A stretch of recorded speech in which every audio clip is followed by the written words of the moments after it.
তই পৰিস্থিতিৰ পৰা ইমান পলাই কিয় ফুৰ? জ্যোতিষমান তোৰো ভাইটি নাছিল জানো? তই যে মোক এইবোৰ কথা সুধি থাক, তাক নুসুধিলি কেলে? তাক নুবুজালি কেলে? যিকোনো প্ৰশ্নৰ উত্তৰ আন এটা প্ৰশ্ন হ'ব নোৱাৰে। পাৰে, মোৰ ক্ষেত্ৰত হ'ব পাৰে। ইমানবোৰ বাহানা মাত্ৰ এটি চিগাৰেটৰ কাৰণে? তই বেকাৰ বহি থকা নিবনুৱাবোৰক দেখা নাই নেকি? নে তই মূল্য বৃদ্ধিৰ কথা শুনা নাই? নে ওপৰত বহি থকা মুখা পিনা দালালবোৰ তোৰ চকুত পৰা নাই?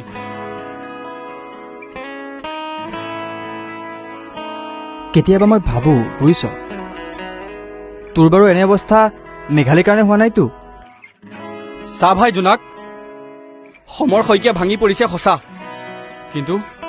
কিন্তু এই সমৰ শইকীয়া ইমানো কমজুৰি নহয় যে প্ৰেমৰ বজাৰত নিজকে নিলাম কৰি চিগাৰেটৰ ধোঁৱা মাৰি ষ্টাইল মাৰি ঘূৰি ফুৰিব। চিগাৰেট 5টা দিব।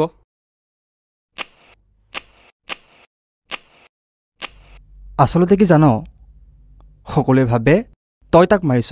The burning cigarette, কলিজাৰ সেই জুই কুৰা।